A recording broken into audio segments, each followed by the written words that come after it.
Oi, pessoal. Eu sou o Antônio. E eu sou a Aline. E esse é o segundo vídeo baseado no livro Como Lidar com a Sogra, do Gary Chapman. Hoje nós vamos falar sobre mais alguns princípios para você ter um bom relacionamento com os seus familiares. Então, aproveita, já dá um like para nós e fica aí.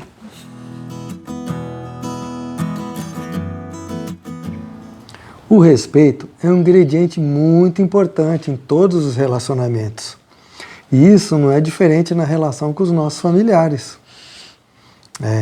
Tem a ver com a maneira como vemos as pessoas e não como elas nos tratam.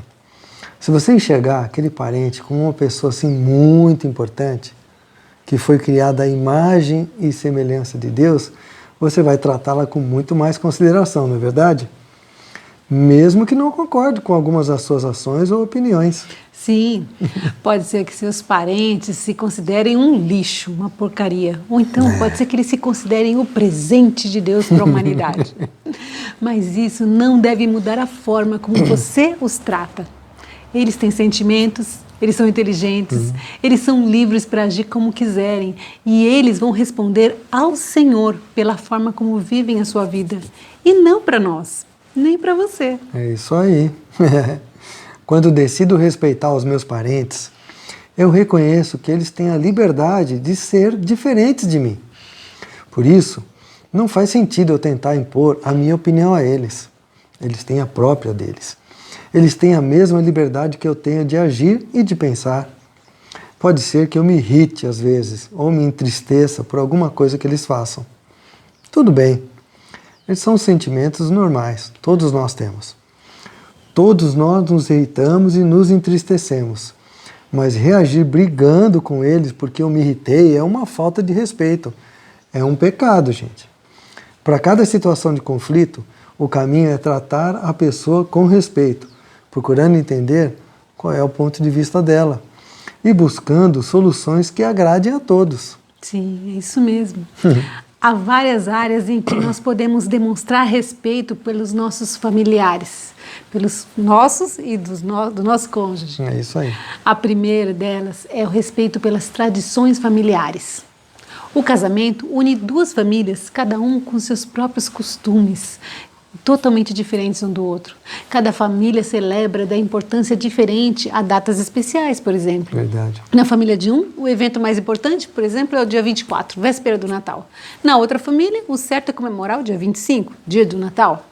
Se for esse o caso, tá fácil. Vocês comemoram com uma família em cada dia. Mas e se as duas famílias querem comemorar no mesmo dia? Ixi, confusão. Talvez você possa unir as famílias como nós sempre fizemos aqui. Mas pode ser que isso não seja possível no seu caso. Tudo bem, aí tem que achar um outro jeito, né? Então, você vai ter que fazer acordos. Cada ano você comemora com uma família. Ou então você encontra uma outra solução, só de vocês, que faça sentido para vocês. Isso se aplica a todas as celebrações familiares. A questão aqui que estamos discutindo é sempre dar honra e respeitar as duas famílias igualmente, sem menosprezar a família do seu cônjuge. Às vezes, uma das famílias tenta manipular o casal, exigindo sempre a presença deles.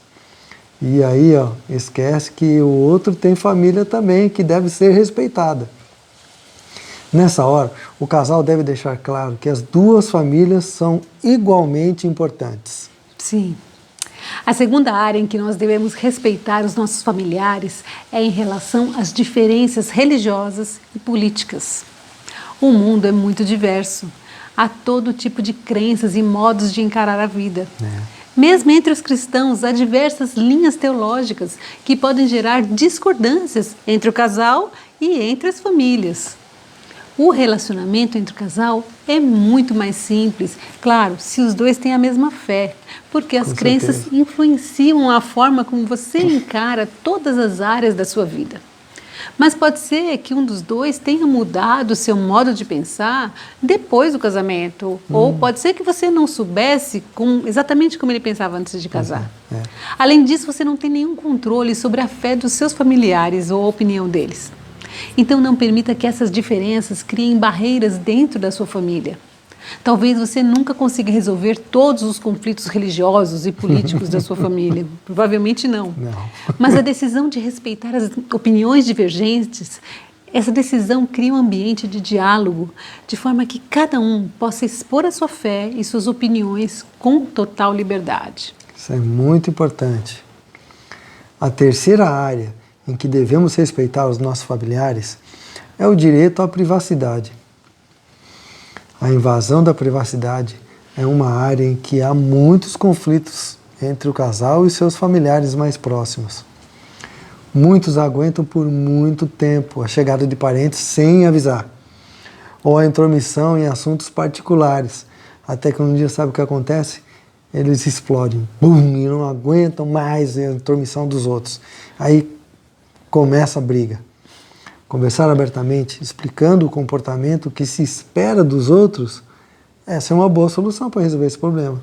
Sim, com certeza. A quarta área em que nós devemos respeitar os nossos parentes é em relação às ideias. As nossas ideias se baseiam na nossa história de vida, na nossa educação, na nossa família de origem, tudo isso. Mas a verdade é que ninguém sabe tudo sobre todos os assuntos.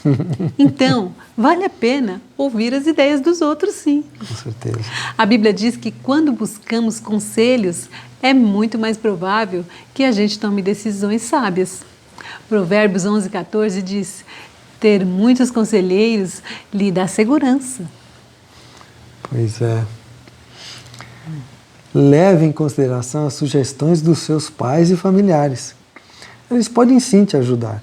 Em Êxodo 18, nós vemos a história do sogro de Moisés, que deu um ótimo conselho quando viu que Moisés ficava o dia todo atendendo o povo, todo sozinho. Jetro, seu sogro, disse para Moisés escolher homens sábios que pudessem ajudá-los a resolver os problemas mais simples, para que Moisés só precisasse entender os casos mais sérios. Moisés seguiu o conselho do seu sogro e a sua vida ficou muito melhor depois disso. Sim, o sogro deu uma ótima ideia. Mas claro que um conselho não é uma ordem. Então, ninguém é obrigado a seguir o conselho de ninguém.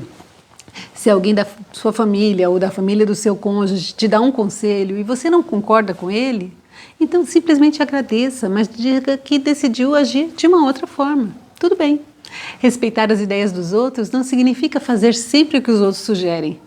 Imagine só, se cada vez que um parente não concordar com você, resolver começar uma briga. Não seria bom, não é mesmo? Então, não faça isso com eles também. De jeito nenhum, gente.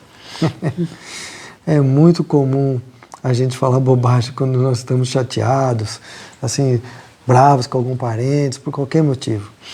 Os desentendimentos vão gerando mágoas, até que a gente não aguenta e ataca a pessoa. Para depois se arrepender. Ah, eu falei bobagem agora. Isso já aconteceu com você?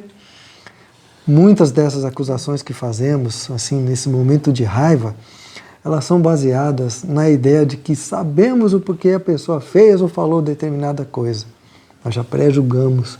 Por isso, falamos no último vídeo sobre a importância de fazer perguntas para entender a pessoa melhor, gente.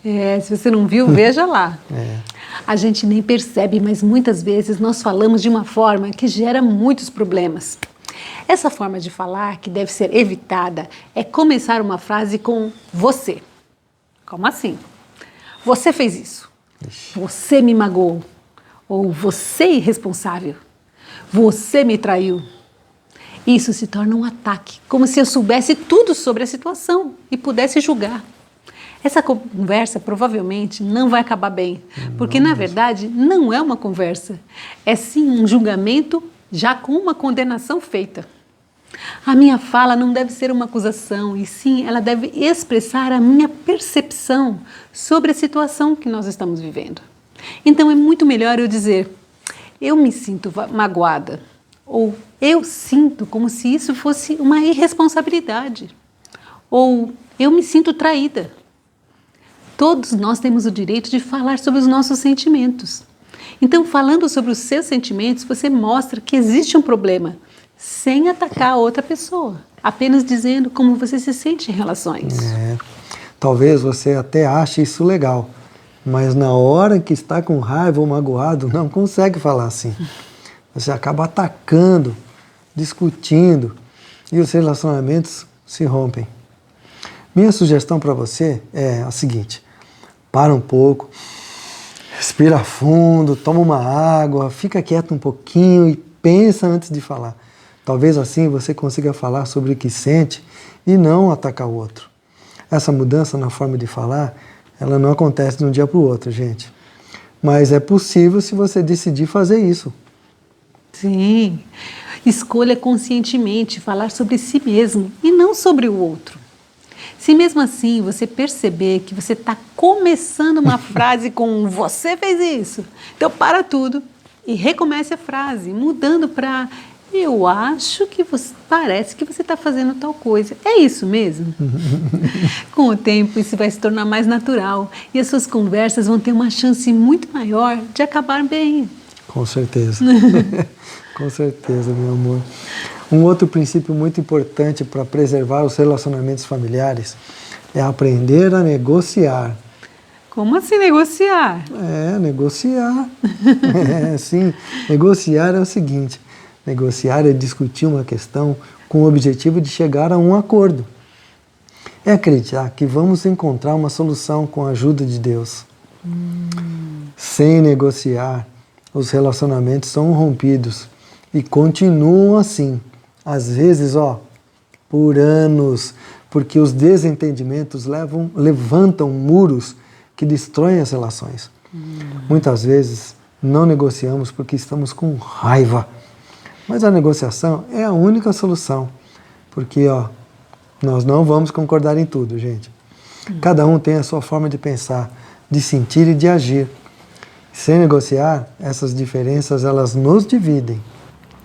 Os 3 princípios que nós já vimos até agora vão te ajudar a negociar. Em primeiro lugar, faça perguntas e ouça o outro com atenção. Foi isso que nós falamos no último vídeo, lembra? Depois, em segundo lugar, respeite as ideias e as opiniões do outro. E em terceiro lugar, fale sobre os seus sentimentos, em vez de acusar. Mas como fazer uma negociação? Bom, comece fazendo uma proposta. Alguém disse alguma coisa que ofendeu o outro, ou fez alguma coisa que o outro não gostou. Uma das consequências pode ser o silêncio. Mas só que esse silêncio tem que ser quebrado, senão o problema nunca vai ser resolvido. Então, comece pedindo desculpas, aceite a sua parte da responsabilidade, mesmo que o outro também tenha errado, mas aceite a sua parte e aceite restituir algum custo financeiro, caso haja algum custo envolvido, né? A seguir, faça uma proposta para que o relacionamento seja restaurado. Uma proposta boa e realista é específica. Por exemplo, o avô dá doce para a criança, mas você não concorda com isso. Fica bravo e não quer mais levar a criança na casa da avó. Essa situação é insustentável. Não tem como, gente. Afinal, a criança precisa conviver com a avó. Então, você pode propor o seguinte: vamos combinar que você só pode dar doce depois de jantar? Ou então, só uma vez por semana? Em vez de dar um doce, vamos combinar, então, de dar uma fruta? Esse é só um exemplo, gente, mas esse processo de negociação se aplica para toda e qualquer situação, gente. Sim, põe aí na sua situação. Pode acontecer de um fazer uma proposta e o outro fazer outra. E aí vão fazendo propostas até vocês chegarem a um acordo que seja bom para os dois. Esse é o melhor resultado, quando os dois lados ficam satisfeitos. Sabe? Porque num relacionamento familiar nós não estamos numa guerra. Então você não tem que ganhar de ninguém. Não é esse o objetivo. Você tem que se entender com a pessoa para que o relacionamento seja bom e seja restaurado. A gente sabe que tem situações em que um dos lados se recusa a negociar. A gente tem consciência disso. As coisas têm que ser sempre do jeito dessa pessoa. Mesmo assim, vale a pena fazer uma proposta. Quem sabe o outro aceita e pode resolver o problema. Então, ore, faça a sua parte, confie em Deus. Você pode se surpreender com o resultado disso. Se tem algum parente com quem você precisa se acertar, pense em uma proposta e vá em frente, vai lá falar com ele. Compartilha o vídeo com seus amigos. Talvez alguns deles precisam negociar também, gente. E se você não é inscrito no canal, se inscreva e deixe seu like pra gente. Semana que vem nós voltamos com mais princípios que vão ajudar nos seus relacionamentos. Não perca! Tchau! Tchau!